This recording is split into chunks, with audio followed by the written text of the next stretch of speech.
Ladies and gentlemen, boys and girls, welcome back to yet another episode of Juu ya Beringa podcast. Today is a special one. Leo ni special. Niko na mzee mzima Yasir Aslam. Yes. Najua umeona content yake, electric bike. Kwanza bro, before we get into it, kofiti? Mimi niko fiti man, sijui uko poa? Salama kabisa, nashukuru. Nashukuru Mungu kabisa. Manze, shukran manze. He honored the invite ASAP. Don't get this daily. Kabisa. Yeah, schedule ya watu ni busy nini? Yeah, that's true. That's true. And considering it's a Sunday as well. Yes. We normally shoot on Sundays. Bado ni siku ya kupumzika. Yeah. Kuna watu wanaona kutoka tena ni shida. But manze, tunashukuru man. Is here. Kweli. First things first. Umeficha sura sana. Sasa wewe ni Brayo Pro Max. Mimi ni Brayo. Siwezi sema Pro Max, yeye ni Pro Max. Mimi ni Brayo wa kawaida tu. Wa kawaida. Yeah.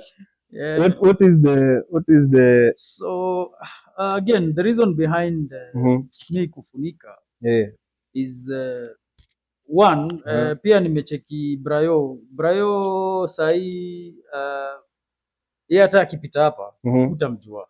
Hamwezi mjua. If he does his own things bila hiyo helmet.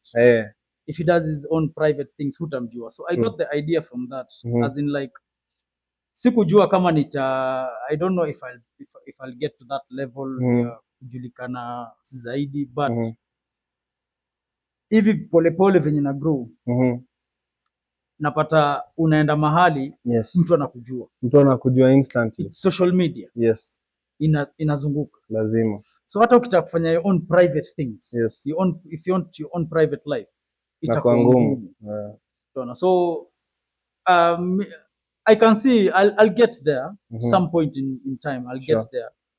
But sasa nikifika hapo sitaki tena ni historia hiyo sitaki. Hiyo utaki. I just want my own private life. Content ya bike ikuwe content ya bike na wewe unaweza ingia super. Unafanya shughuli yako nini? Naweza kuwa niko na bike nyingine pia. Naweza na personality nyingine. You see sometimes sasa nikitaka kuendesha hii bike yangu niko zile za lazima nifunike, lazima nifanye hivi. You see sometimes it's not easy. It's not easy as well. Yes. Wazee ni noma. Kama on a normal day, do I also ride? On a normal day kama sasa hivi vile kuna heat. Ndani ya hiyo helmet ni ndani ya helmet ni crazy. Ni noma. Na sasa umevaa balaclava. Na balaclava juu. So sometimes I just want nikiride ile bike yangu nyingine ni ride too free. I get the logic bro. It makes so much sense. Nothing. Uko too free, uko vibes on vibes. Vibes on vibes. Hivyo. Kweli? Sasa mimi ukikutana na mimi msalimie tu. Sasa pengine ni vanda msinijue. Labda uvanda usijulikana lakini ukijua lakini hiyo joto mazee. But I get your point na it makes so much sense kwa sababu most of the artists, most of the wasanii, maactor manini, I meet a lot of people. I meet a lot of those guys. Manze hata kwa tenje tumelink up na wengi sana. On a random day tu nakutana na sana wase wa film ndo nitakutana nao. Because I tend kujipata kwa I work along those lines so najipata nao. So unapata wengine wako always on guard. But wewe umekama hapo unaelewa vile yeye yuko kama msanii. You don't start asking for photos. You don't start asking for many things. It's not easy by the way. It's tiring for them. It's tiring. So mimi na approach. So we end up like atakupatia namba mwenyewe akwambia bro let's link up nini na nini. I'll be here, come check out my show nini wewe kama mwingi. Kwa sababu ameona wewe unamuelewa yeye. Unamuelewa vile you're not jumpy, you're not overexcited. Unaelewa mse yako kazi, is a normal human being. It's true because unajua saa nyingine mtu anaweza ona fame, mtu mwenye hana hiyo fame anaweza ona fame ni kitu poa sana. Unajulikana, money, si poa. Bro, fame inakujanga na mzigo zake. Iko na baggage tena, baggage yake ni noma zaidi. Exactly. So hiyo si kitu ati mtu anaweza taka. Ukishakuwa hapo that's when you know. Yes, sure. Ukishakuwa hapo now you are there. Now you have to deal. Na sasa ndio hiyo Waswahili husema ukishavulia lazima uyaoge. Ni kweli. So ukishakuwa famous there's no way you'll become unfamous. Yes.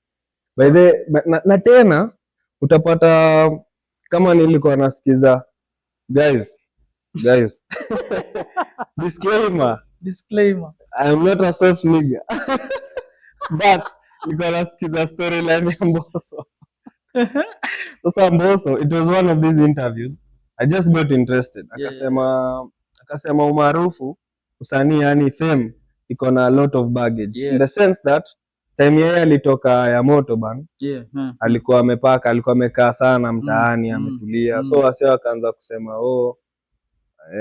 ameisha sijui nini, unaelewa? But yeye mwenyewe he was just strategizing, na it was like a year or so. It was a year or so peke yake. Na ma stories zilikuwa nyingi. Juu alikuwa anasema anaingia Moscow na pray kama acheze ball na wasee watulie jioni, wabeza wapige story, aingie mtaani, unaona? But for him it was more of a break, kwa sababu now the band is gone. Now what? You have to, as a human being, you have to sit down and strategize. Sasa hiyo period kwake it was so rough. So nikaona yenyewe ni kweli. Okay, speaking of Waswahili walisema.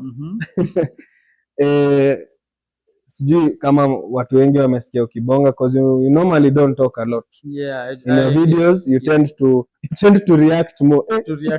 Kuna video yako fulani umepin.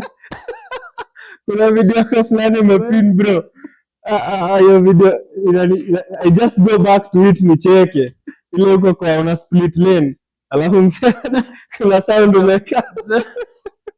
Unajua before I knew that sound nilikuwa nadhani ni wewe umepiga hiyo. Hiyo kidogo ni mgonge ule mzee. It was a trend by the way. Niliona the original video ilikuwa msee ako India. Because hata ni Kindia naongea hiyo. Msee ako India. So hivyo nalikuwa na record and I don't know for some reason you get those situations. Sana. Na kutengeneza hiyo unaweza tumia hiyo sound inaingia it fits perfectly. So I was like hii nimepata na msee leo kidogo. It was a close call. It was a close call juu ukiangalia speedometer ilitoka full speed hadi in abrupt. So nikaona hiyo sound na hiyo inaendana na ukaipima. By the way nilikuwa nimeona hiyo video like about 2 days back, the original sound. Kumbe unaenda kukutana na kitai na nikaiweka. Okay. Speaking of Uswahili na Waswahili wamesema wase as I was saying hatujasikia ukibonga sana, but mimi nimebonga na wewe. Wewe ni mkosti ama wewe umegrow ya Nairobi coast? Because kuna people wanakaa wakienda kuna seni Nairobi full, but ile lugha ya kwanza yanajua ni Kiswahili sana Kiswahili na accent ya coast. So wewe ni msee wa coast ama wewe ni msee wa Nairobi? The better part of my life, like almost the whole of my life, for 28 years I can say, I've lived in Mombasa. I was born in Mombasa, studied in Mombasa, lived in Mombasa, my family is in Mombasa. Kama endo shags yangu iko huko. So nili move hapa Nairobi I think 2 years now since I moved here. Pia ni hiyo greener pastures. Greener pastures. So mimi ni mzaliwa wa Mombasa, like my heart is in Mombasa. I saw your videos in Mombasa and there was some certain ulikuwa more relaxed. Yes. You were more relaxed, like even the way you talk to people, vile una relate na kinyumbani yani. You can say huyu jamaa ni he's familiar with Mombasa to be specific. Yes. Okay, so, interesting. Mombasa, Mombasa ndio home. Yes. Mombasa interesting. Nairobi ni mimi ni mgeni. But bazee umekuwa mwenyeji bro. Mungu. Ukikuwa na kadude kama kale kakuendesha bro, utakuwa tu mwenyeji. You'll go everywhere. We'll come to that. We'll come to the convenience na nini of the bike. Okay. So before Eastcoast, because as you can see kuna Eastcoast Kenya pale. It's I believe it's an organization speared towards creating awareness about electric bikes, scooters and whatnot. So before that kuna sometime I think it's this year, if not this year, late last year, ndio nomeka story kuhusikana na athletics. Yes. So are you Ulikuwa mwana inaitwa nini? Mwanariadha. Nilikuwa mwanariadha. Watu huku nje watu ukosea usema mkimbizi. Mkimbizi ni mkimbiaji sio mkimbizi. So speaking about that, yes. I was into athletics from, I can say it's in our blood. Because also my brothers, lakini wao hawaku pursue to the next level, but ilikuwa kwa damu. Wao walikuwa too fast. Okay. Walikuwa fast wakicheza football, walikuwa fast everywhere. So it was a passion in me I had, na mimi kitambo wakati nilikuwa na grow into athletics. There's one person I was looking at. Like that's the person who caught my Usain Bolt. Usain Bolt, the legend himself. He's sahiye ndio anashikilia world record up to now za 100 meters and 200 meters. So pia 200. Yeah. 200. Sikujua hiyo. Okay, 200. Nilijua but sikujua specifically tuso na so zote. Na bado relay timu yao ya Jamaica ndio inashikilia pia bado. So nilianza tu hivyo and every school I was going to from nursery. Ikikuja stories za sports. Hiki tu. Ikikuja stories za sports, stories za athletics. Kwanza mimi nilikuwa hapo and I was always the best. Yes. I was always the fastest. Yes. My nursery, my primary, my high school. So high school hapo form 3 hapo ndio nikaanza ku get now like I wanted to be serious on athletics. So kulikuwa na team hapo Mombasa, kulikuwa na semi professional athletes. Kweli. Walikuwa wakitrain hapo, walikuwa kuja Nairobi nini. So hiyo siku tulikuwa na sports day yetu ya Mombasa County. And they were present there, so they looked so professional. They had the spikes, they had the tights. Sisi tulikuwa ni kunja suruali hivi, mguu chuma. Mguu chuma ilikuwa na slap. Bro, lakini ukimaliza hapo naye blister lazima. So yeah, tukapiga hiyo athletics. Yes. Nikaona wase, I got interested. That was in form 4, sorry. I got interested after high school. So hiyo siku they told me, hey, tunakuona uko fit nini. So you just come join the club. We'll see what we can do. After high school, immediately after high school, the first day mimi nilienda hiyo. Now I was joining that club.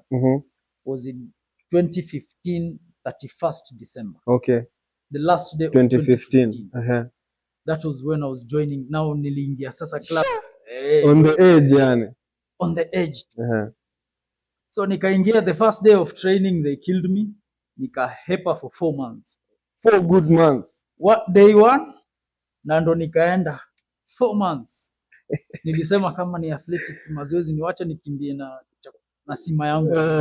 Nikaona haiwezi kimbia na sima bro. Mtu ana train, mtu anatumia do get that speed. Haitaweza. Nikabidi nipige moyo konde bro. Nikarudi nikaanza ku train. It was hard but the passion was really because many people tend to think that athletics per se it's more inborn, but they forget it's like football. Yeah. You have to train every single day. You have to train. Talent is one thing. Will help you little bit. Yes. But the main thing is the training. The training. Talent peke yake haitakupeleka mahali.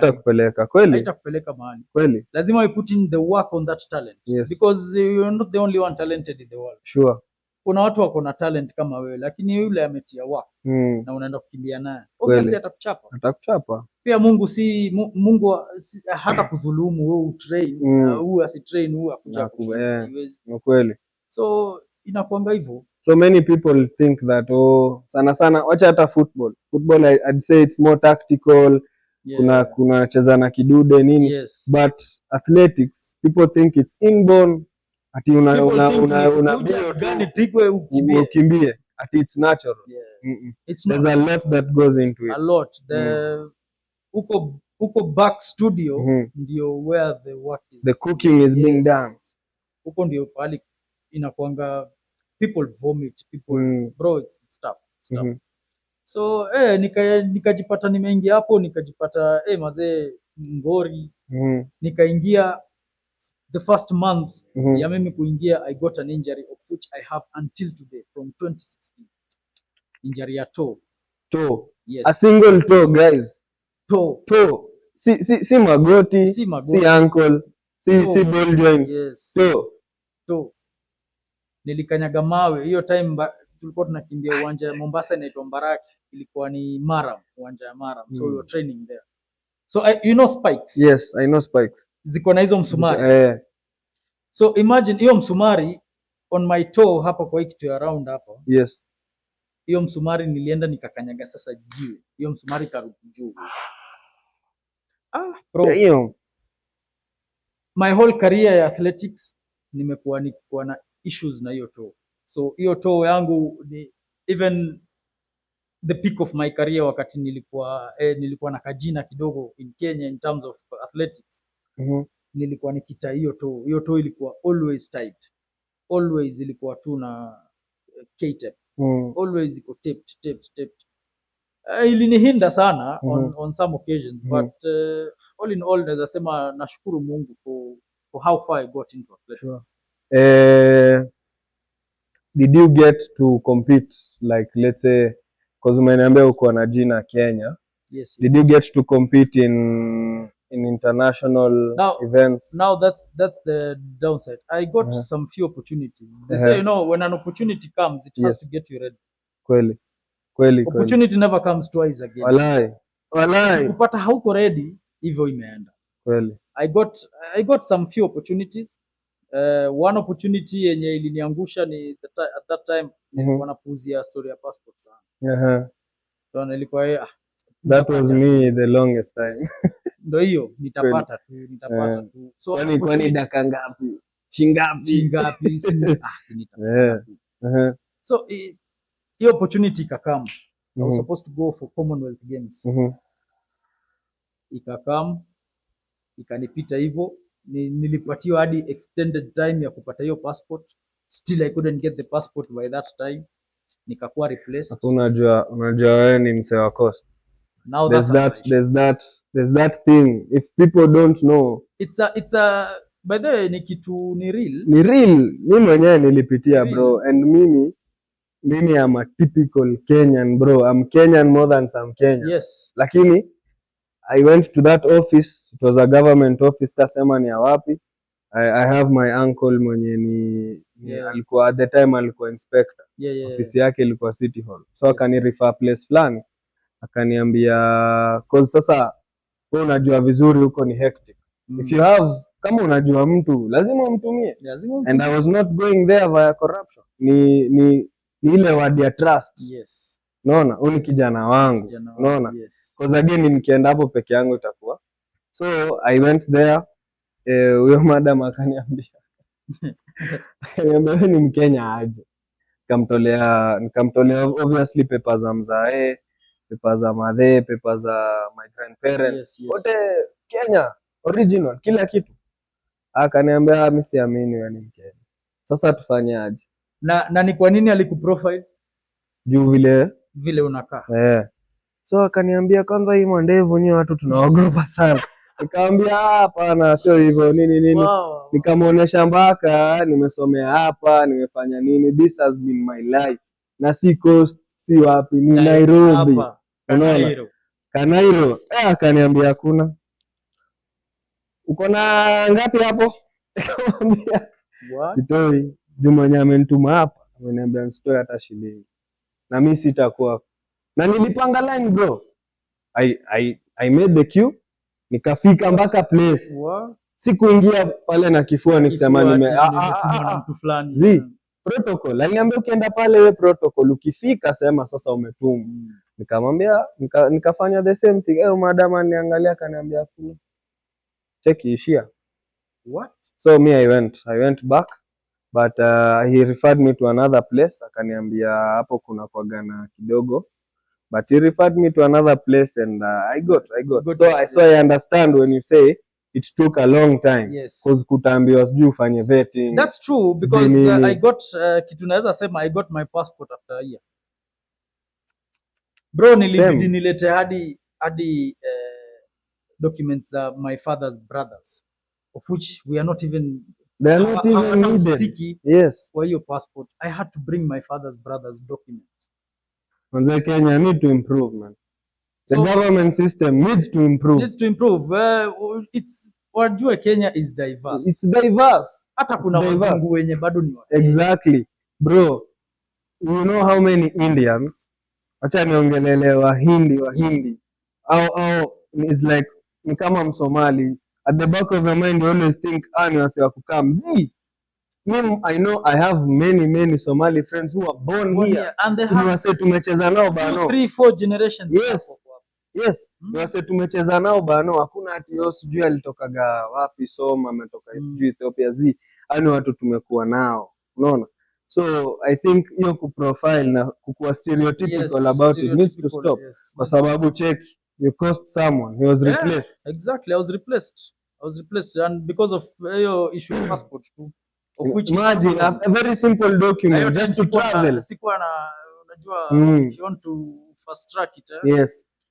I didn't have that money to do and that. They ask for a lot, especially in your case you are vulnerable at the time kwa sababu ulikuwa una go for something big. And hiyo ndo mwaka nilikuwa nimeanza, unaona, siku hata so alikucost bana, ili ni cost but naweza sema unajua hizo ni njia zote zenye ukishazipitia you know how to maneuver. Yes. You know how to and you make have people to maneuver. You have to hit the ground kwanza kabla you know. Kabisa. So that's one opportunity I got na ikadunda. Another opportunity I got, I was going to represent Kenya in Finland. Maze tukaenda trials, tukamaliza trials, tukaambia tumepita trials. So sisi turudi regions because we were representing regions. Turudi Coast region. Yes. Then representative wa Athletics Kenya Coast region atatumiwa invite, ambia sasa mimi ni kujikam. Yes. Bro, hiyo invite haikukuja. The time I was realizing I was supposed to be in that team to go to Finland was the time naona kwa news the team is coming back from Finland. So I was like, si nilikuwa nafanya kwa team. So mimi nikaingia mtandao faster. Maze nikapata list. Jina zangu tulikuwa wawili yenye tulichujwa. Jina yangu ilikuwa sasa the last ones. 2 names were there in that list. Of which, so I was like, so nikapigia coach wangu alikuwa huko Nairobi. Nikampigia coach wangu nikamueleza, coach wangu akasema acha nitafuatilia. So akafuatilia nini, mimi nikafuatilia upande wangu, nikaenda hadi kwa ofisi za Athletics Kenya. Nikapata kumbe nilichezewa game chafu. Walifanya mbaya. Other officials walikuwa wanasema chairman alikuwa ameambiwa akuite. Kwani hakukuita? So ikapita hivyo. That was and the guys who took you out. Yeah. Do you think kuna do ilitembea mahali? Lazima kuna, because you see ukienda event kama hiyo and it was a world champs. Ukienda event kama hiyo kuna uniform full paka viatu. Kuna bag moja kubwa original Nike. Bag ya mgongo original Nike. Kuna allowance unapewa. Hizo ni standards wameset. Yes. Zinakuwa because Athletics Kenya is sponsored by Nike. Bro, hizo zote zinaingianga kwa mfuko za watu. Hizo zinabebwa hivyo zikiendaga hivyo.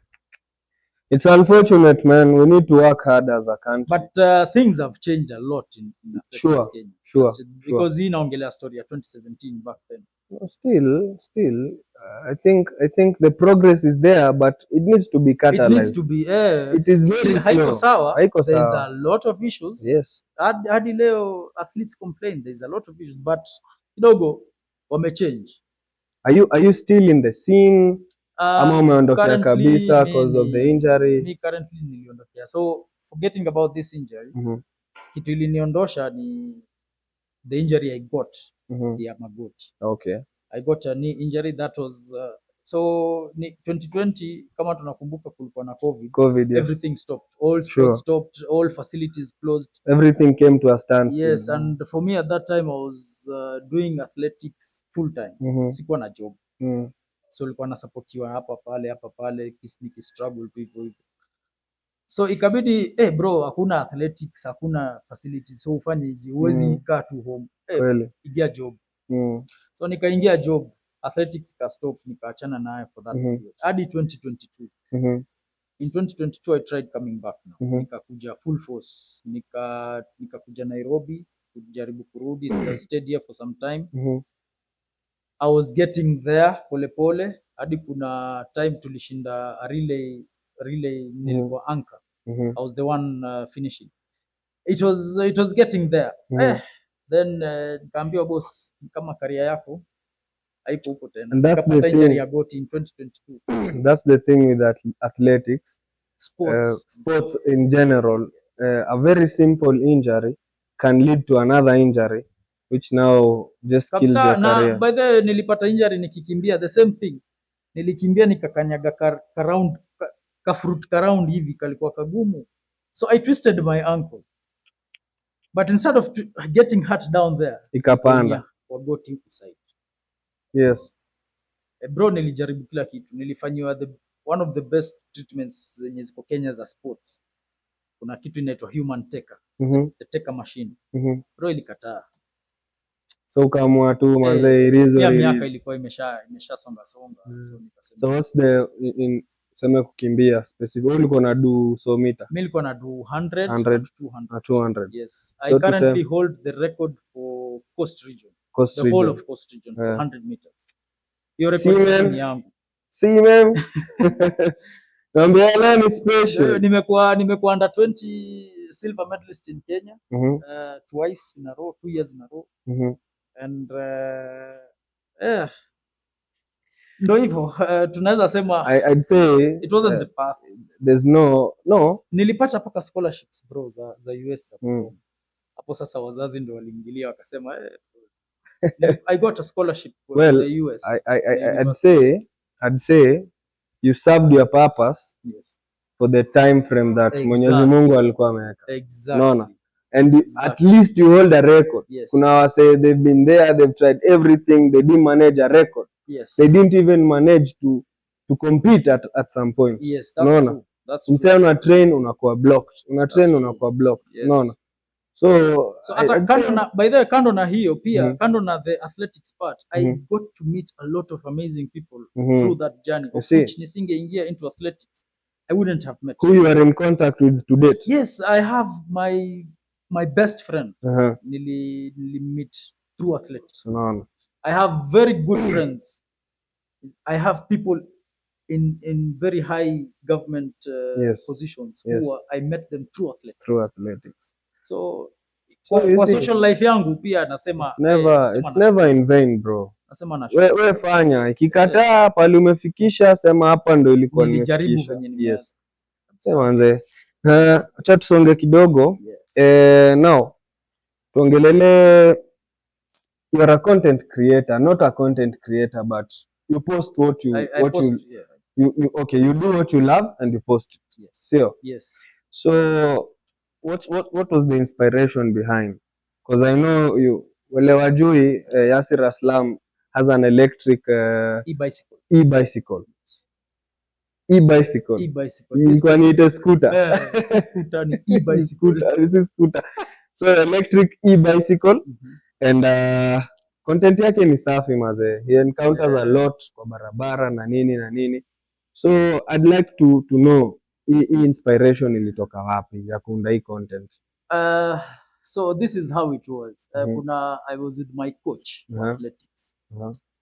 Of which I'm very close to him till sahi. Okay. So tulikuwa tu hapo side za Nyayo tunaendesha kwa gari. Then we see this Chinese company. Bikes ni mingi na ni easy bikes design. Wanapeana leaflets za marketing yao. So tukaona hiyo bike ilikuwa zile za so my coach tells me, bro, hii tukibai sitakusaidia. Coach wako athletics. Yeah, sasa unaona athletics still plays a role in this. Yes. So ikakuwa nikikubaia hii kitu sitakusaidia na commuting yako, because at that time I used to go a lot to his place. Okay. Kwa nikimsaidia na issues 2-3 hapo. So ilikuwa ni costly, ilikuwa mimi hadi leo bro sijui kupanda matatu Nairobi. I've never panda. Plus wewe ni mgeni pia. Yeah, exactly. Sure. So mimi ilikuwa tu ni bolt boda. So ilikuwa ina costly kidogo. Na hapo kwa bolt boda leo umeanza kurecord ukiwa pale nyuma ka sunset pale nini.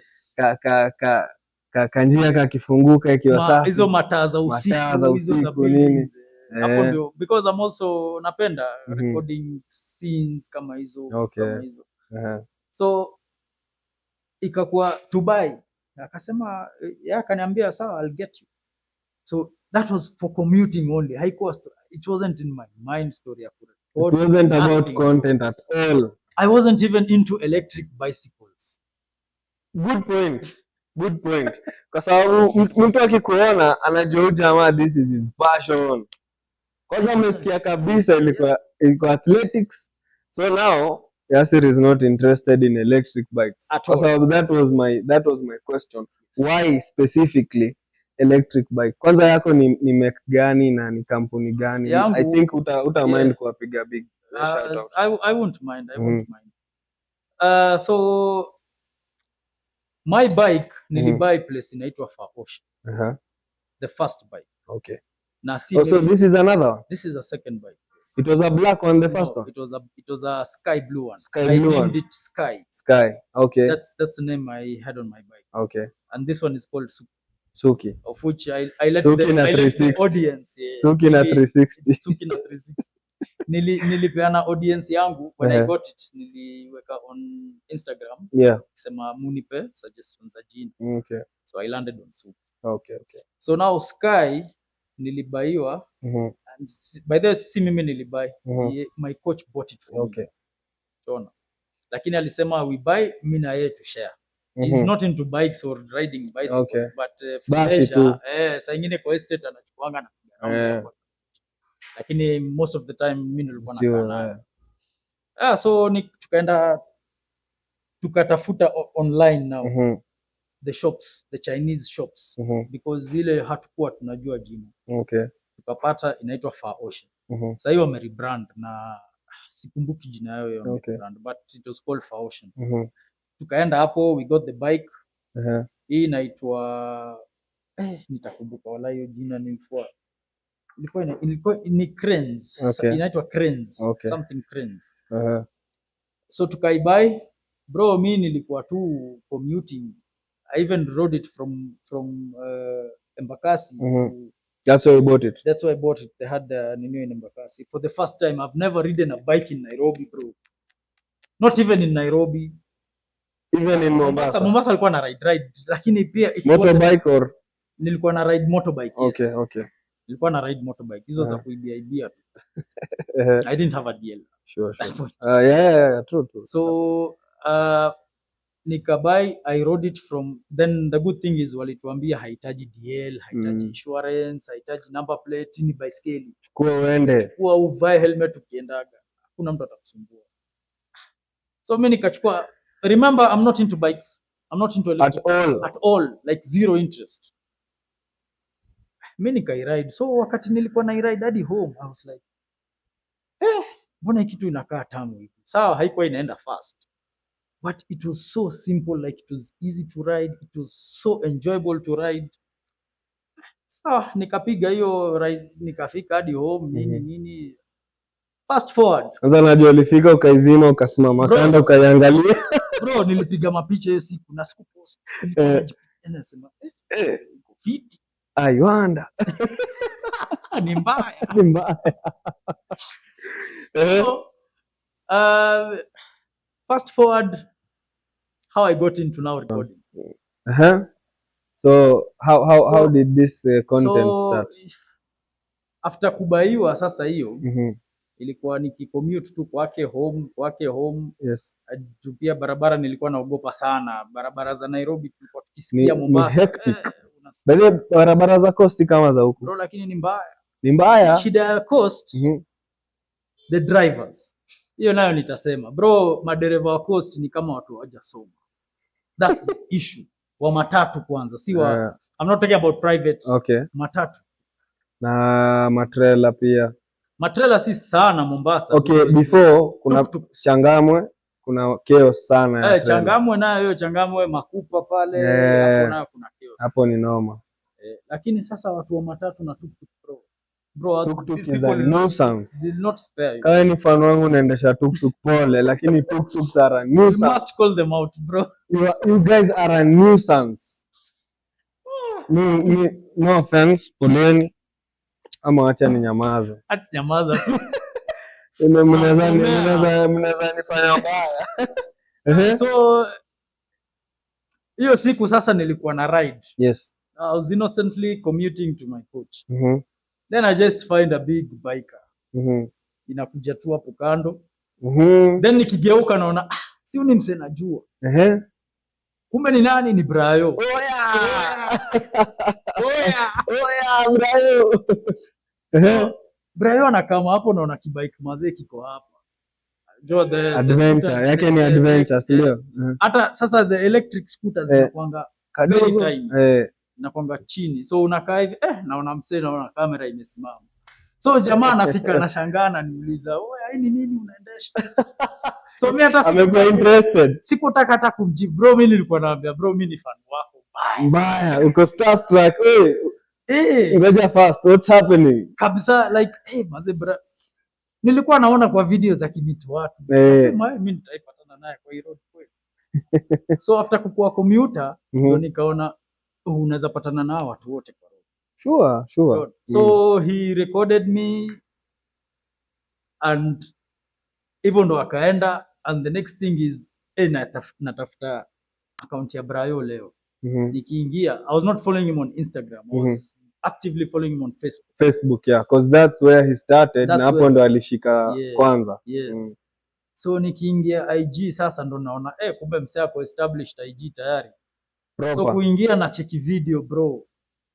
Ukajicheki bana. Na ni hiyo segment tu only he post. Haku unajua he posts a lot of things happening on the road. Lakini alipost hiyo peke yake.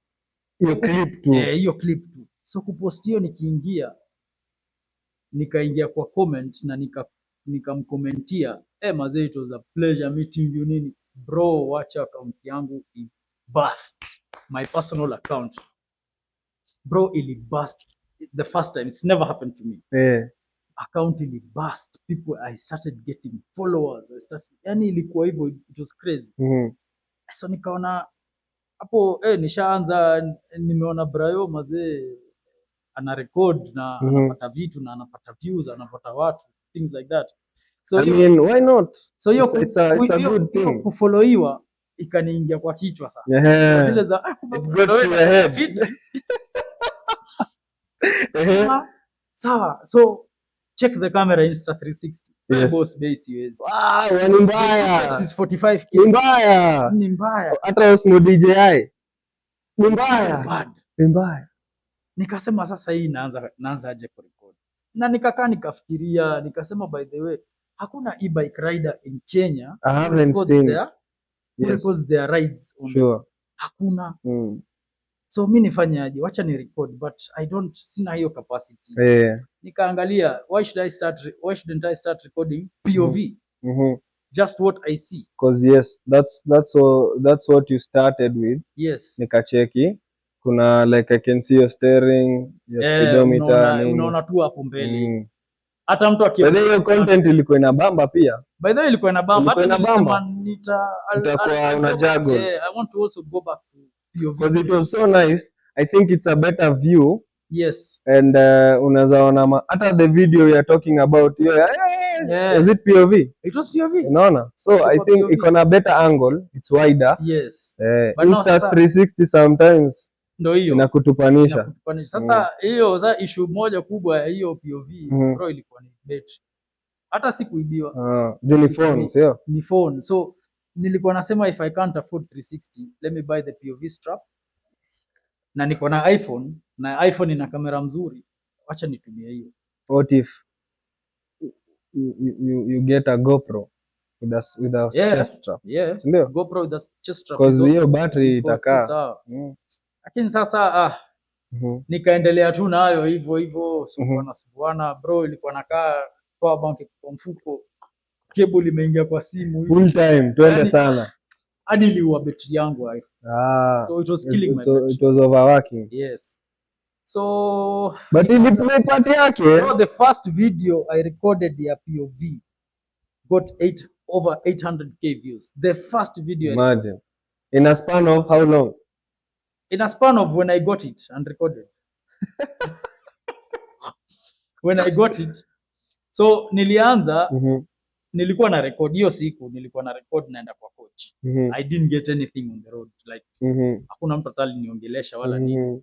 It was the first day. So kufika hadi kwa coach nikamaliza shughuli yangu. So coach ananiambia so nilikuwa natoka kwa coach naingia pango kwa best yangu. Okay. Nikasema sasa tena nivae strap. Wacha niweke. So nikiwa natoka coach ananiambia boss, record. Unaweza pata kitu. Nikasema nitaangalia. So nilishuka hata sikuwa nimeiva. Nikashuka nikapanda bike nikatoka kwa gate.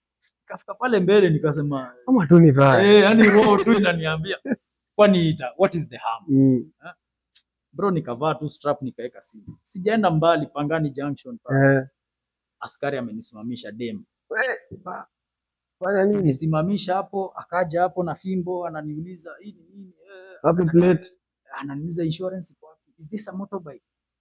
Kaambia no. Karo kana dunda. Bro sasa hapo mimi lakini nilikuwa nimejiprepare. Because again when you bought it they told you it's a bicycle. So it's basically a bicycle with a battery. Bas. So nilikuwa tayari nishajiprepare. Yani nilikuwa najua hata nikisimamishwa na karao. Na mind you that time I didn't have a helmet. I was not using nothing. Hata miwani nilikuwa situmii. Ni hivyo panda bike kuenda. Ni baiskeli. Mbona nivae? So that was the reason alinisimamisha. Kuona sina ninio na akaona labda nivae. Yeah, true. Kitu hajawahi ona. That video got over 800k views on the first. I know the video. Kamuelezea kwamba hii ni nio. Hata unaona iko na pedal. But hizo pedals na kusave. Bro, pedal now that's the main issue. The pedal. Yes. Kitambo uelezee askari chenye iko ndani ya pikipiki yenye haoni. Bro, mshasumbuana. Shakutoa, shakuestia time. Sasa kitu rahisi unaambia kuna pedal. Kuna pedal. Askari akiona hiyo anajua ni sawa. But initially wewe niambia ni insure hii bike bro kama hiyo. Unless you see these things ni vizuri personally for yourself. Yes. Insurance is good for yourself. For you it's okay. Yes. But isikue ni kama ni law. It's not a law. Kwa sababu again it's not something that's very rigid. Yenye unaweza sema unless you are adventurous. Yes. Utaenda na everywhere. Yes. But for sometimes unapata it's a good for town commuting, errands, commuting hapo from point A to B. The first bike I got ilikuwa inaenda 270 km. Sky. Sky. Ilikuwa inaenda 270 km. Suki anaenda 100 km. Anakimbia. Suki anaenda mbali. And then this one has shocks, it's bigger, it was more expensive. And it is a better. So Suki, you bought it with your own money? So Suki sasa, I bought it with my own money. You fell in love, bro. So while I was doing the Sky, that's when I started becoming interested in electric bikes. So nikaanza kuona the advantages of electric bikes in my daily life. Nikakuwa enthusiast hivyo then push it with my content. Nikaona pia inaniletea traction. Zinaenda hand in hand. Nikaona people are liking my content kama hizo. So that's how I got interested in electric bikes. 100%. And not motorbikes. Not electric motorbikes. Electric bicycles. E-bicycles. Kwa specific watu wangu. E-bicycles. Yes. E-bicycles. Not e-motorbikes. Not e-motorbikes. Because it's a different. There's a big difference. It's a big difference even in terms of law pia. Yes. Sheria hii na sheria yake. Kabisa ni two different worlds. Common factor ni stima. Hiyo ndio common. Hiyo ndio common factor na two wheels. Nilisikia Boniface Mwangi akisema, I can't really remember the quote, but alisema when you drive a lady in a car, she likes you, you get her attention. You just touched her heart. But when you ride a lady on a two-wheeler, you touch her soul.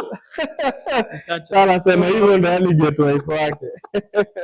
Asema hivyo ndo aliget wife wake nani Njeri. Akasema hiyo motorcycle ride niliniletea bibi today. How many years? Decades later. Unaona? So maze even though you fall in love na two wheels kuisha. Because me personally, I do love cars. I love classic cars to be specific. but I tend to lean more on bikes. I tend to lean more on bikes, adventures, cruisers, hata electric. Me bro, okay, I'm a petrol head, but I don't sioni ubaya na electric bikes as long as it's good for you. Mimi nitakupea advantages za electric. There are a lot of advantages of electric bikes. Nipe. Let's go. If we see advantages, one advantage of electric bicycle. Bicycle, yes. Si atuongelele nduzi watu wangu. Atuongelele nduzi. Bicycle. Electric bicycle. So before we continue, hizi za inaitwa EB. EB, yes. EB? Yes. Kuna pia wao pia wako under the bicycle category. Yes. Okay. Only electric bicycle. So kama unajua, do you know Spyro? I know Spyro. So Spyro ni electric motorbikes. Yes. Heavy duty kind of stuff. Na ina depend na the specs of the bike, what makes it an electric bicycle and what makes it an electric. So maybe this is a motor. Kabisa saa ni watts. Watts. Yes. So motor ya baiskeli kisheria hii iitwe baiskeli ni anything below 750 watt motor. 750 watt kushuka, hiyo ni baiskeli. Na 750 watt ukiconvert into cc inakuwa 50 cc. 50 cc. Unaona? Yeah. Inakuwa around 50 cc. Nilisikia ukielezea karo fulani. Lakini sasa 500 watt inakuwa 50 cc. So wameweka exception mpaka 750. Yeah. Because wameangalia pia the speed of 750, the power ni same tu na hii. So ukichange inakuwa 50 na 50 cc kisheria haihitaji hizo vitu zote. Kweli. Haihitaji hata kama ni iko na engine 50 cc. Unajua zile bike za watoto? Zile kama dirt bikes. Yes. I know. Nimezicheck. Those are 50 cc. Hizo haihitaji any documentation. Hizo ni 50 cc. Hizo ziko chini. Ikienda sana top most 60. 60. Inaendaga 60. So kisheria hiyo ndio how you categorize them. Sasa advantages of e-bicycle. One, kama hii yangu Suki bro, naeka token ya hata 100 ni mingi. Token ya like 2 tokens inachukua in terms of electricity. 2 tokens, that's about we can say 50 shillings. So I put 50 bob and I get 100 kilometers. Wewe uko na bike ya mafuta 100 kilometers unafaa utie mafuta how much? Okay, approximately itapita so 5. Itapita hata inaweza fika hata 1,000 depending on the bike, but depending on the bike and the price of mafuta. Yangu itachezea so 8 hapo. Shaona.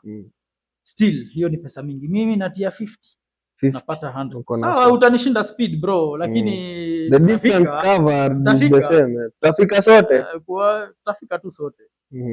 So that's one advantage. Ina consume less. And it takes less of electricity and gives you more on the bike. So, another thing is it's portable.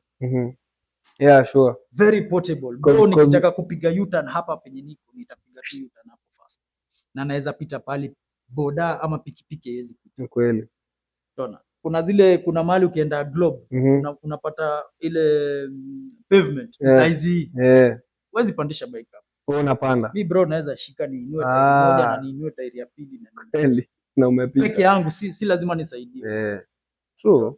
That's one thing. Because the time you went with the Sky to Mombasa. Suki.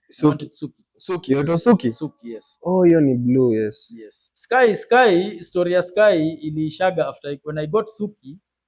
So Suki has been around more. No, Sky was the first one, the blue one. The pure. Sijali mazee. They have souls bana. They have souls. Cars, bikes have souls. That's why we refer to them as she. So nani umekaa naye sana? Mwenye nimekaa naye sana. I can say I think ziko same. Because when I got Sky na time niliwachana na Sky was the same time I got Suki.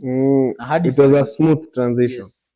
So Sky ilirudi. Nilirudishia now my coach. Okay. Yes. So on that point niliona uko coast na si ati umeride back coast. So makes sense that you can move to a brand new city na gari yako useme na park na hamia na relocate to let's say Nakuru na nakasunda hapo nyuma bila pressure bro. Bila pressure. Kwani in service naipelekanga sometimes I don't ride it. Naibeba. Wewe naingia kwa gari na tunaenda. Weka boda kwa gari. Ama weka bike yako kwa gari. One question. Yeah. Sema ikukatikie. Are you able to pedal? You are not able to pedal. That's a downside. That's now the disadvantage. Because again, the bike is heavy. It's heavy, yeah. Because ile motor ni uzito, ile battery yake ni uzito. Ni lithium ion, sio? No, yangu ni lead acid. Lead acid. Yes. Okay, between lithium ion na lead, which is more advantageous ni lithium because it gives you more distance. Okay. Lakini pia lithium iko na disadvantage hiyo, kushika moto ni haraka sana. And batteries ni vitu delicate. Batteries kwanza hizi za bikes ni vitu delicate sana. Ni more delicate compared to lead acid. Yes, lithium ni more delicate. Lithium nayo ukiwa place za joto sana inaweza ikakugeuzia. Kuna video ya dem fulani alipandanga na lithium battery kwa lift. Why? It exploded and she died instantly. Why? Lithium battery ili explode. Ni lethal. Lithium is lethal. Yes, lithium is lethal. Lithium is lethal by the way. Wow, okay. Because me I'm more familiar na lithium in terms of vitu mingi zenye rechargeables. Let me say rechargeables. Mostly wanatumia lithium ion batteries. So lead acid is also a go-to option. Yeah, it's also a go-to option. Okay. Lead acid is also a go-to option. Well, I think so advantages kuna hiyo sasa, kama hiyo portability iko na maintenance yake ni low maintenance bro. Low to nothing. So on a normal day service yako is how unafanyaje service like bro? Service ya electric bike maybe brakes that's one, the brakes, kusafisha motor because it collects dust na nini kwa barabara juu. Sasa kama bike yangu motor yangu ni tairi, the back tire is the motor, the whole tire. Okay. See, it's hub motor. So so ukiangalia now the battery ya hii bike yangu, kwanza I carry 4 batteries every time. No, they're in the bike. Okay. 4 batteries, battery kubwa hiyo. Kama kuna zingine bike zingine kama EB ni kale ka battery moja karefu. So zangu ni 4 lead acid, 4 batteries ziko hapo. So kidogo now that when you come to the point of pedaling, hiyo pia inakuwa factor ya kupedal, ni ngumu kupedal because now you carry that weight. Beba unaweza beba uwekelee because it's a 2 second thing. But ile continuous kwanza uphill unaweza tii sana bro, hata uwezi, si ati hata uwezi, ni impossible. Ni impossible. So ndo maana hapo ndio downside. The only downside yake. Okay. Not the only, because another very important point of electric, the more you charge a battery, the more in a decrease in power. That's something that has to be known. Hata simu yako, the more you charge your phone, sana to iPhone, yes, the life in it, let alone the charge, the life in it inaisha, because I believe it's a lot of chemistry going on inside. So kuna venye na disintegrate with time. Ni kama wear and tear. Exactly. So ni kama gari, it comes a time you need now to change your pistons, you need to change your crankshaft, shocks nini. Yes. So inakuanga same. Na another issue with the electric bike, unajua bike yako ikiishiwa mafuta ama ikiwa na mechanical issue, you can push it and nothing will happen to that bike. Sure. Si ndio? Utasukuma tu. Electric, when you push it while it's off, unaua motor. The longer you push it, the motor is dying. There's some nenio hapo, kuna some mechanical knowledge that has to be known ya kusukuma bike electric ikiwa imezimwa. Afadhali hata ikiwa imewashwa usukume, but obviously mbona usukume na ikiwa imewashwa? So ukisukuma ikiwa imezima, moto utavara. It's another that goes without saying. But sasa Aishi ingekuwa na kitu kama neutral ya kudisengage. Sasa kuna cable kuna, lakini sasa hizo nao it depends with the bike whether that cable kama unaweza ifikia. Unaweza itoa. Unaitoa from sasa so because I know motor inakuwa tu hakuna motor, because motor yenyewe generates. It generates. Yes. It generates steam as it goes. So it's like unaigonganisha na unaweza ichapisha sasa. Hapa kwa hizi escapade zako. Yes. Kuna video. I'm pretty sure ushaijua ni gani. Nishaijua. So kuna video ulikuwa na altercation na msee wa Madrid. Yeah. Kuna kidogo alikutoa kwa line.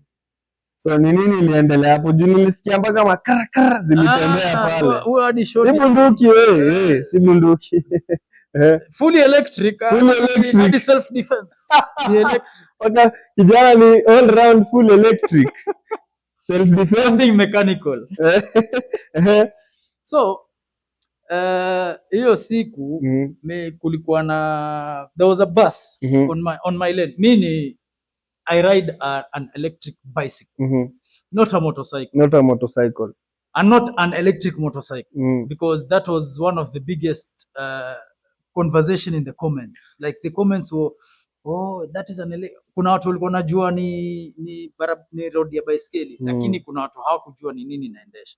So walikuwa wananilaumu, hadi wewe pia ufai kuendesha huko, wewe ni pikipiki. Of which lazima uangalie before you talk. Ni kweli, yes. So kulikuwa na bus on my nganya on my lane ya baiskeli, ilikuwa inashukisha. So the best thing to do kama msee wa baiskeli ama msee wote ni atatokea asonge aingie kwa lane yake arudi. Normal thing. So mimi kutoka nikirudi lane yangu, nishaingia lane yangu, kuna msee wa matatu mbele yangu. Msee wa matatu sikuwa nimeona, kumbe kulikuwa na nganya ingine mbele imesimama. Wanted to go on the right. So yeye kuavoid hile akaingia kifalafala. Ikawa kawaida yao watu matatu. Gari ya biashara inaitwa biashara, na matatu yenyewe ilikuwa imechapa bro. Kwanza hizi matatu zenye zimechapa pia. Acha nikwambie hao ndio nimepiga video mingi, nimetuma sikika ile sikika. Wao wenyewe wameka sikika alafu hawafuati hiyo kitu. Ukiona bro haiwezi pita inspection. Haiwezi pita inspection, lakini it's Kenya bro. Crooked systems everywhere. Systems are crooked bana. So msee hakutumia kama dereva mwenye anajua kuendesha. The first thing you'll do when ukiwa una change lane, you look at your side mirror and indicate. Unaangalia side mirror, unajua hakuna mtu. Indicator kuambia kama kuna mtu nyuma, unaingia. He never used any. Na aliingia, he almost knocked me. So mi kama si my emergency, wala angenigusa. Kweli. Angenigusa. Angekuumiza. Hiyo ningeanguka. Vibaya. Ningeanguka.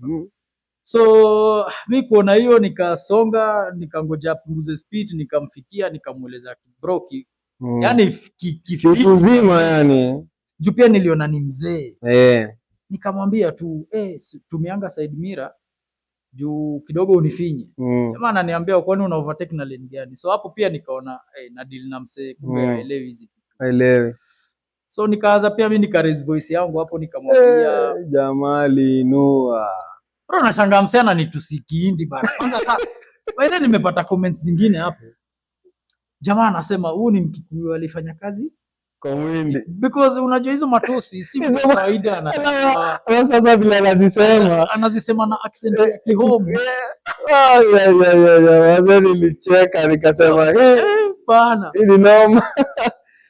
Kwanza hiyo video unajua nilisikia hivi bana. Mzee anasema nini? Nikairewind nianze kwanza, nikaitap ifunguke sasa kama reel vizuri.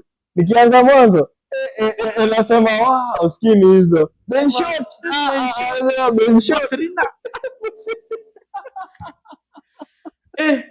So mimi nikashangaa nikasema anyway hizo matu hizo ni sawa. Sasa mimi na brush off hata pengine ajua anasema nini. Kabisa. So azikuni trigger. Mimi kitu ilini trigger sasa Joadi ilikuwa naenda.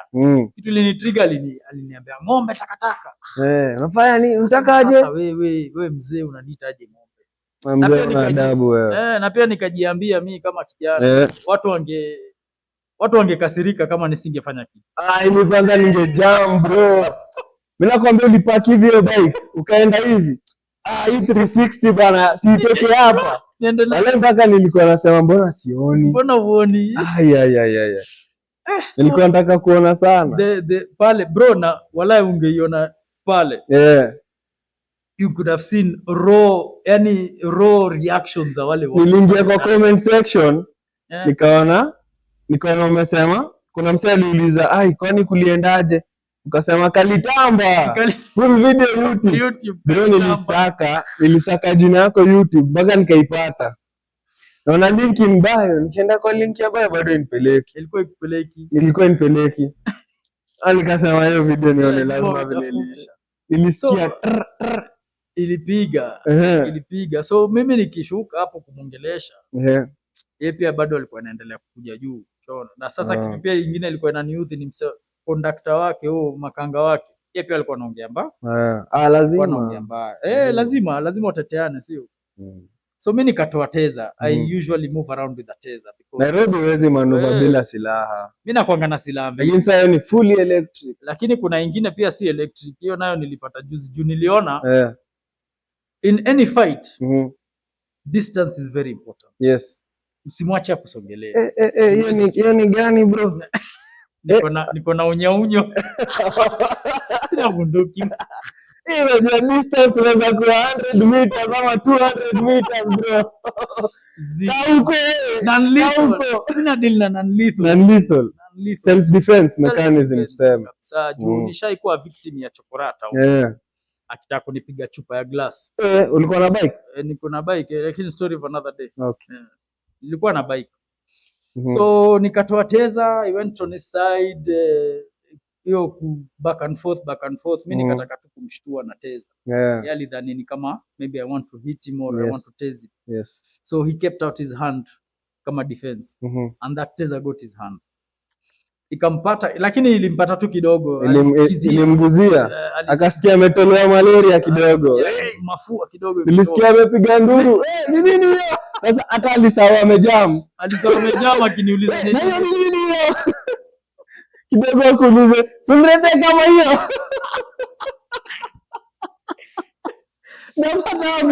Napata wapi kama hiyo? It is so loud.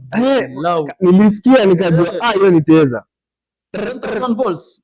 Ni noma. I had it but sikupotea, iliharibika. Then I just misplaced it around the house. So ilikuwa kushtuaga wase. Juu personally I'm not a violent person. It's not advisable. It's very scary. Alafu ukiona the way hiyo sparks inakuingiza njeve bro. Because hakuna haja ya kutumia kitu kama hiyo on someone. You only use your self defense when you are cornered and when someone is attacking. Yes. Sio sasa wewe uchokozi nini wewe unataka. Haifai. Kweli. So mimi nikarudi zangu. The cop came there, pia huyo askari pia naye alikuwa na issue zake, anakuja kutuambia tunaweka jam. Mimi namueleza like you saw the whole thing. Kidogo ni gongo. Na still bado ningegongwa, si bado jam ingekuwa. Wewe ndio uko hapo. Na wewe ndio uko hapo.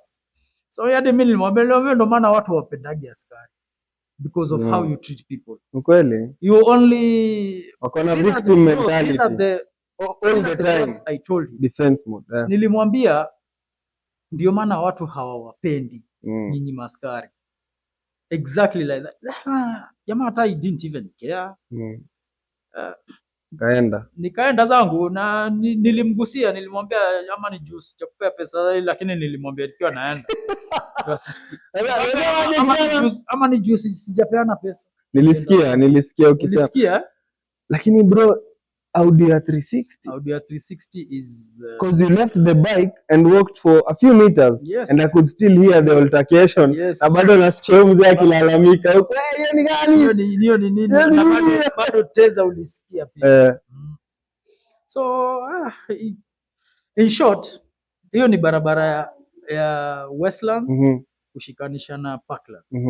Hivyo hadi straight. yeah. So that road, I personally asked a traffic officer who was there, what is that lane for? Hiyo akaniambia hiyo inakuanga bike lane.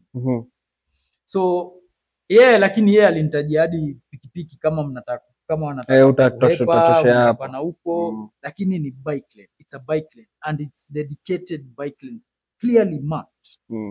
See, that's the thing people didn't see or people don't know. Yes. Shona. So unapata kwa group msee kwa group, kwa comments msee anakukujia na facts zenye si facts, invalid facts. Shona. Hearsay. Exactly. Yeah, anajua because Nairobi, Kenya hakuna barabara kama hizo. Kweli. And even in the driving school, only a few roads. And then they are marked. Yes. They are marked to a point that utajiambia tu hii ni bike juu ni literally imechorwa bike. Kabisa. Bila kuchorwa.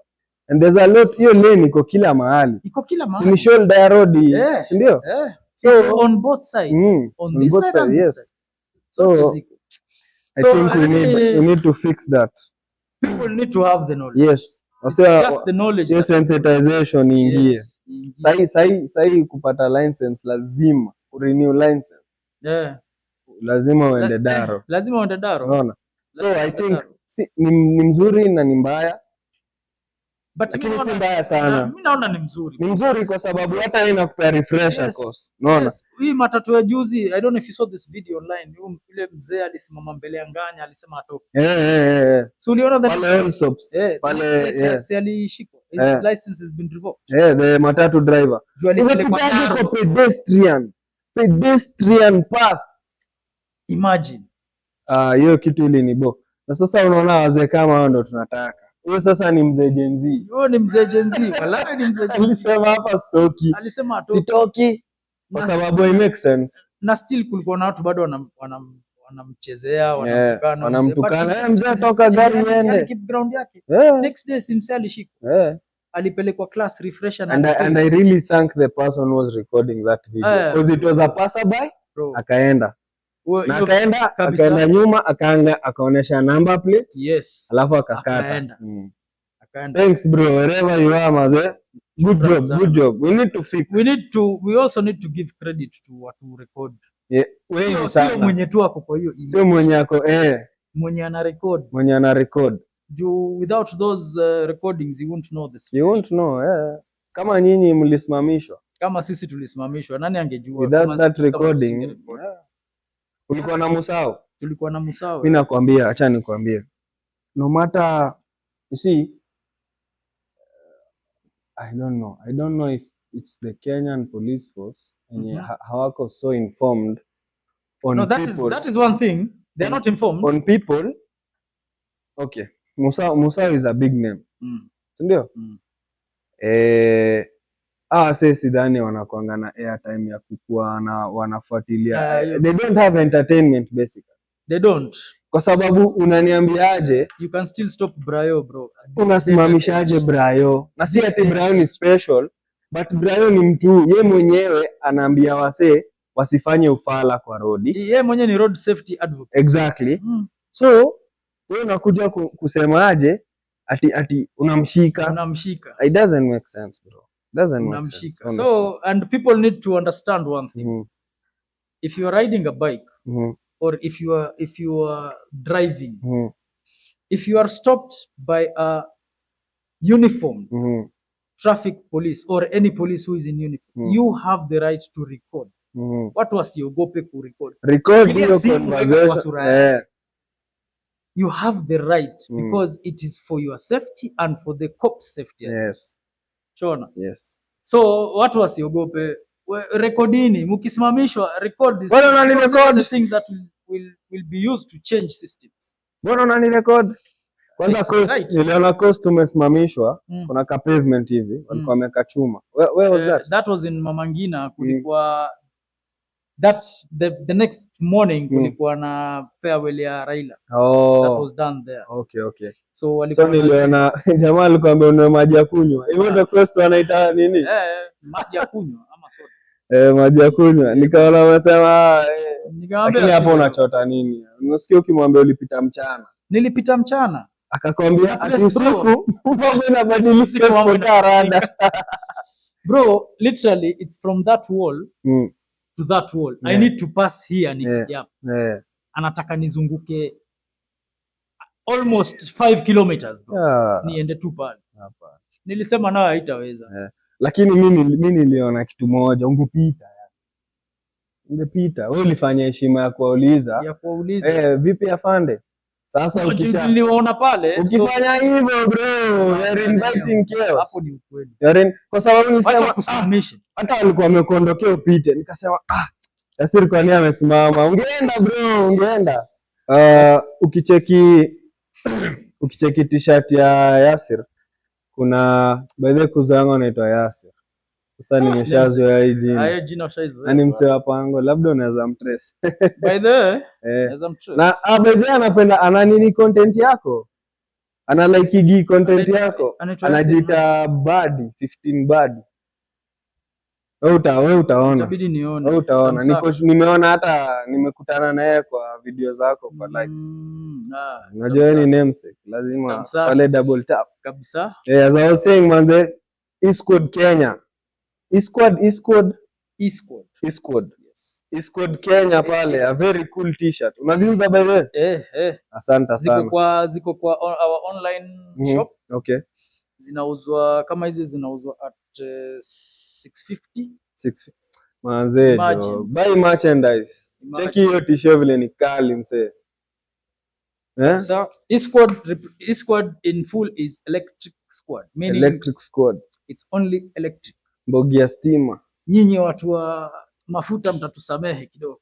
Mimi nishasamehe man. I don't have anything against you man. It is where we are headed bro. Hiyo tupende tuspende yani. By the way, it's where we are going. It's growing. Yeah. Nanyi watu kaa nyinyi ndio mnafanya grow pia. Yes. So Eastwood ni community yako, is it a joint venture? Is it profitable? Are you making money out of it? What are the plans? No. There's so many questions when now a brand comes to the picture. Yes. So we need to ask these questions. That's true. With Eastwood, we are two founders. I and Musau. Musau the mentalist. Yes. He came because he was in the US for some time. So he owned his bike in the US. So in the US there is bike yake inaitwa Super 73. So kuna community ya Super 73 bikers. See, only Super 73s. Ni kama hizi kami. Yes. Za watu wa Subaru boys. Kuna sijui nani. Wa Hilux. Watu wa kama hivyo tu. So he came to Kenya. When he came to Kenya with the bike, yeye alikuwa anatafuta msee wa kuride bike na electric bike. He didn't know anyone. And the first person he stumbles on kwa social media ni mimi. See, so who is doing it while posting it? Yes. Okay. Yes. So ni mimi tukapatana social media. So we came up, both of us, we came up with the idea because he had the idea of community. Yes. From US. From the US. Okay. Yes. So akakuja na hiyo idea ya community pia. So he wanted a community. Sure. So we came up with the name Eastwood because it represents electric squad. Yes. We founded it and we brought in other members as well. Right now, I think on WhatsApp we have about 250 members. Okay. We have a good following on Instagram as well as TikTok because it's something that was established last year. Okay. 2025. Yeah. Yes. Niliona hiyo time ndio umepush. Yes. It was established last year. So Eastwood is a community, a bikers community, but only electric. and electric, mostly electric bicycles, but we also accommodate hizi pikipiki zingine kubwa za electric. And it's a non-profit. We are not dealing with profit at the moment right now. Okay. We are registered. So ni legit guys, it's legit 100%. Registered serikali bro. Hata tukiwaletea noma mnajua mnaweza tushika tu rahisi. Roho safi. So non-profit, registered. E-Squad is what can I say? We want to change the narrative of electric in to Kenya. Demystify. Yes, exactly. Because it's something that's growing in Kenya. I got nikakuwa enthusiast wa electric bike during my journey, of which I saw the benefits of it. I saw the benefits of having electric vehicles more than hizi zingine pia, in terms of the ecosystem and everything. Sure. So we want to ride, we want people to go clean. We want people to go green clean energy. Tunaona graffiti ni ya green. Green. So like we are pushing that. We want more people to own these types of bikes. We want people to enjoy riding these types of bikes. That's why that's the E-Squad community. And in terms of profit, you see, now we have a community. We have more people who don't own bikes than people who own bikes. Yeah. 100%. So we want a community that everyone owns a bike. Yes. Bikes in Kenya are expensive. See, and not all are genuine and not all are good bikes. You see, so if we want a community to grow, means we also need to help them get bikes. Sure. You see, so we can. That's in the future plans. Like we will maybe kando the E-Squad, we will create maybe a sister company or something like that will only deal with profit and bringing bikes and selling to people and making it easier to access the bikes. Okay. So yeah, that's I think that's our long-term plan. So is there like a procedure or a protocol to be followed when someone wants to join your community? No, at the moment there is no any procedure. You just, if you want to join, you join the community either on socials, the WhatsApp, so pale ku DM nini, mtu DM, I'll send you the link to join all the socials and everything. You will also be utakuwa kwa list ya if there are rides, because we have different groups. We have group accessories, people who want accessories a bike. Sure. We have, so we connect people. We don't have them, but we connect people. We know people who have accessories, so we connect. Wote wanapatana hapo kwa group. So well, I think for electric, when the world decides to go electric, you need these things, you need these groups, you need these organizations, kwa sababu it is very hard for you to own kwa third world country, for you to own an electric, hata be it a car, scooter, bicycle, anything, any vehicle yenye ni electric, it would be very hard for you. Kwa sababu gani? Hatuja establish hizo charging points. Ni shida. The infrastructure, charging points ni shida. We haven't established spares, batteries ni shida. Ikikuja ni extremely expensive. So I think it's something that needs to be done. It's now a need more than a want. Because it's growing. It's growing. That's the good thing about it. And when it grows, means demands is more. And meaning we have to readily things have to be readily available for the demand. So you have to meet. It has to be ile business kidogo nilifanya shule at a state of equilibrium. Equal. The demand and the supply is equal. Equal. So that's what we are pushing for. Manze, I think it's a really good initiative. Na nimeona umepartner na wase kadhaa, that's Musau the Mentalist. I see Nairobi Skate Girl Sally on your E-Squad. umepiga kalaf na yeye. Yes. Like you need these people. You need these people. We need them because kuvutia watu wengine lazima pia sisi wenyewe pia tuonekane. Because me honestly nimevutiwa japokuwa ma petrol head but I wouldn't mind having one. Yeah. Ya kupiga lap zangu tu. If Bro, it will save me a coin, I wouldn't mind. Unaona kwanza ukiendesha electric bike, kwanza hakuna if you want to have peace of mind ama nini bro, electric bike haina kelele kwanza, haina sauti. You can do your rides where there are good sceneries na vitu kama tu hivyo. So you should. Jana nimechukulia madhangu Uber. Walikuwa wanaenda place fulani. So kufika nilimrequestia na phone yangu. Tulikuwa tuna part ways. Kaambia ni aje ni Uber nitaenda hivi. So akaniambia dereva mpatie 5 star. Kamwambia 5 star ya nini? Akaniambia kwanza hiyo gari yake clean, hakuna kelele, hakuna makurukukurikiki, sijui kukukukikiki. Imenipenda. Hiyo gari ni pesa ngapi? Ati unajua dereva ananiambia gari ina engine. Haina engine. Inaendaje bila engine? Inaendaje bila engine? Namwambia mama tulia, nampatia 5 star. Mpatie 5 star. Hiyo gari imenibamba. Haina kelele, ni mpya. Ndani kabisa. Kwanza iko na viti mpaka za leather. Sema mama bana tulia. Bolt ya electric. Tulia. Inaitwa electric effects.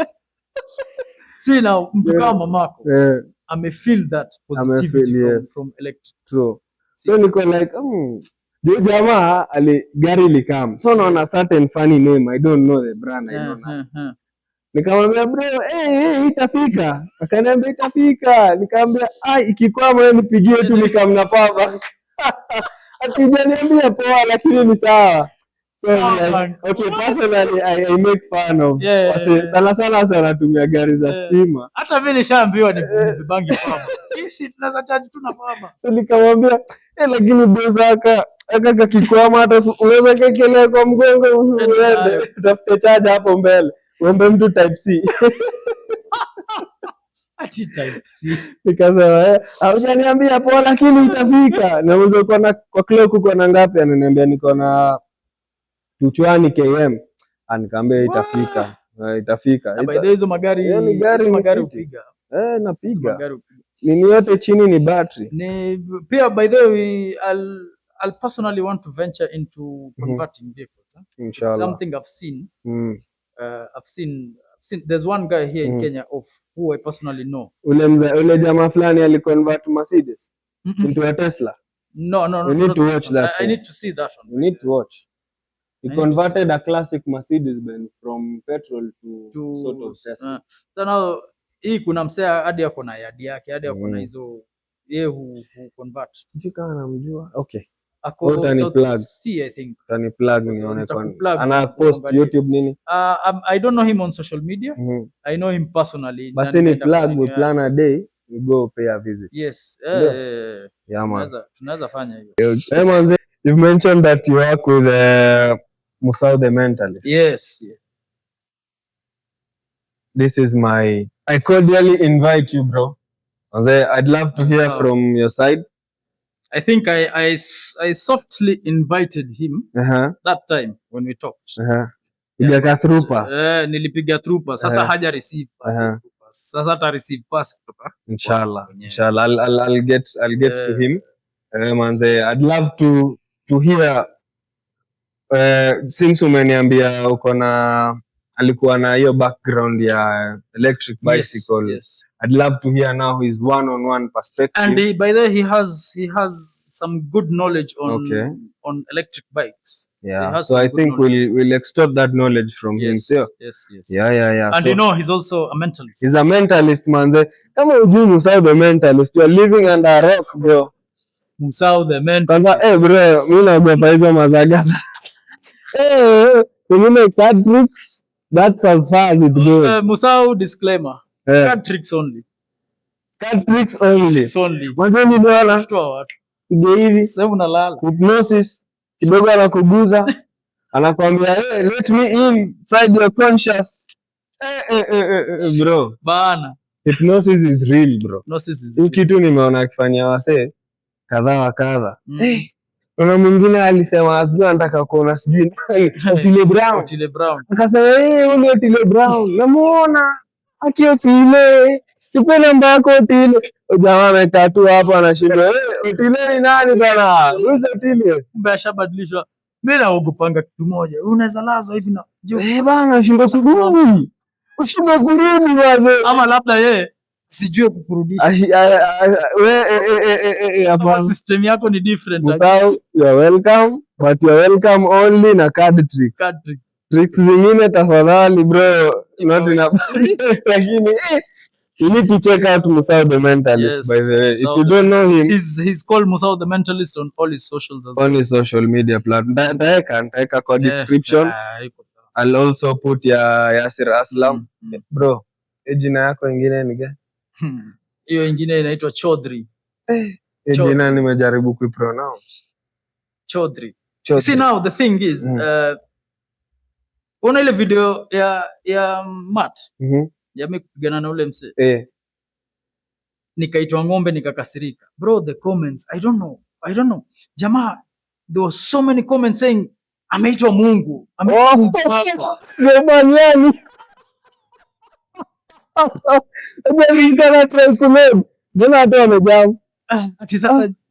I don't understand what he said meaning. Lakini bro, reaction niyo jina. Reaction ilikuwa swift. Wale, umenita ng'ombe. Ngoja niite bike hapa. Wewe usinita ng'ombe. Unanitaje sasa watu watashindwa. Sasa ndio hiyo. Unajua mpaka alikuwa anauliza wasee hapo. Ni nini nimekufanya uone mimi ni mwindi? I'm really curious. Juu nilikuwa nimeziba kila mahali. Na ulikuwa mpaka na glasses. Anashindwa jamaa amekaza na ng'ombe. Jamaa ameitwa ng'ombe amekasirika. Mungu wao. According to me, matusi litona kwanza.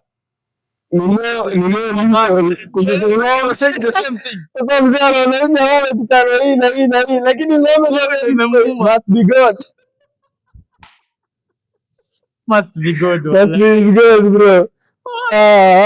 What? Kenyans, man. Kenyans. Hey, manze, it's been real. This is Yasir Aslam's first podcast. First ever. So you know. First ever. Manze, shukran for honoring me. Shukran sana.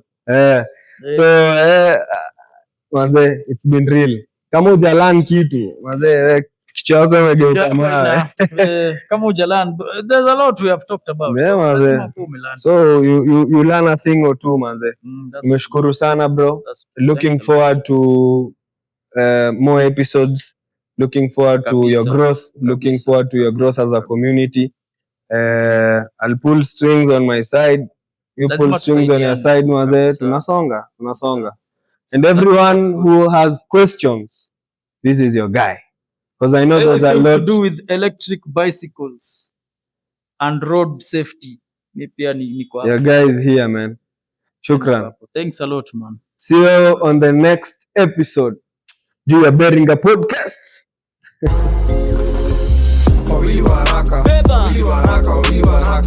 Beba.